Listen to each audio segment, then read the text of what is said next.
नमस्कार दोस्तों। एक बार जब शनिदेव जी हनुमान जी के सामने आकर बोले कि अब आप पर मेरी 7.5 की दशा प्रभावी हो गई है, मैं आपके शरीर पर आ रहा हूँ। हनुमान जी ने शनिदेव जी को समझाने का प्रयत्न किया।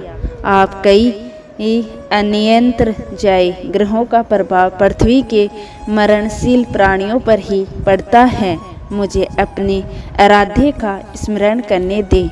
मेरे शरीर में श्री रघुनाथ जी के अतिरिक्त दूसरे किसी को स्थान नहीं मिल सकता। लेकिन शनिदेव को इससे कोई संतोष ना मिला।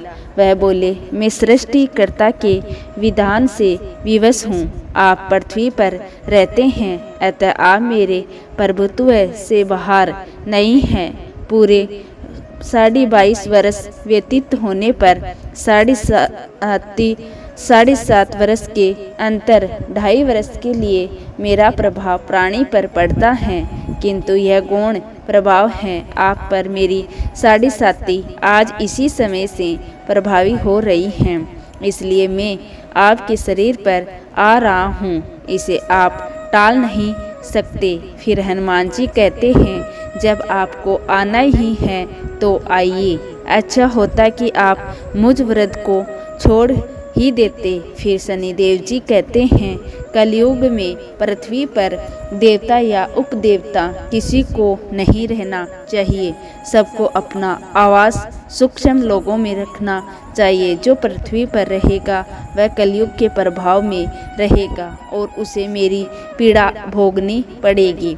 और ग्रहों में मुझे अपने अग्रज अंक का कार्य मिला है। मैं मुख्य मार्ग ग्रहों और मृत्यु के सबसे निकट होते हैं। आप वृद्धों को मैं कैसे छोड़ सकता हूँ? हनुमान जी पूछते हैं, आप मेरे शरीर पर कहाँ बैठने आ रहे हैं? शनिदेव गर्व से कहते हैं, प्राणी के सिर पर मैं 2.5 वर्ष प्राणी के सिर पर रहकर उसकी बुद्धि विचलित बनाए रखता हूँ। मध्य के 2.5 वर्ष उसके उदर में रहकर उसके शरीर को अस्वस्थ बनाता हूँ और अंतिम 2.5 वर्ष पैरों में रहकर उसे भटकाता हूँ। फिर शनिदेव जी हनुमान जी के मस्तक पर आ बैठे तो हनुमान जी के सिर पर खाज हुई। इसे मिटाने के लिए हनुमान जी ने बड़ा पर्वत उठाकर सिर पर रख लिया। शनिदेव चिल्लाते हैं, यह क्या कर रहे हैं? अब फिर हनुमान जी कहते हैं, जैसे आप सृष्टिकर्ता के विधान से विवश हैं, वैसे मैं भी अपने स्वभाव से विवश हूँ। मेरे मस्तक पर खाज मिटाने की यही उपचार पद्धति है और आप अपना कार्य करें और मैं अपना कार्य। ऐसा कहते ही हनुमान जी ने दूसरा पर्वत उठाकर सिर पर रख लिया। इस पर शनिदेव जी कहते हैं, आप इन्हें उतारिए, मैं संधि करने को तैयार हूँ। उनके इतना कहते ही हनुमान जी ने तीसरा पर्वत उठाकर रख लिया।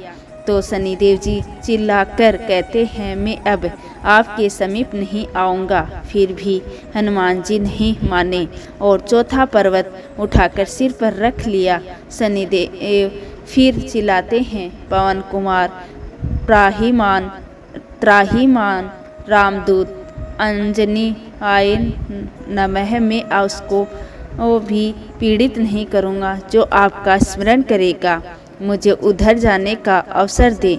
हनुमान जी कहते हैं, बहुत शीघ्रता कि अभी तो 5वां पर्वत बाकी है।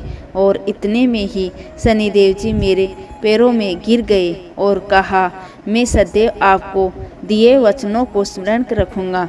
आघात के उपचार के लिए शनिदेव जी तेल मांगने लगे। हनुमान जी तेल कहाँ देने वाले थे? वहीं शनिदेव आज भी तेल दान से पुष्ट होते हैं। आप इसी तरह हमारी कहानी सुनते रहिए और हमारे चैनल को सब्सक्राइब करते रहिए। धन्यवाद।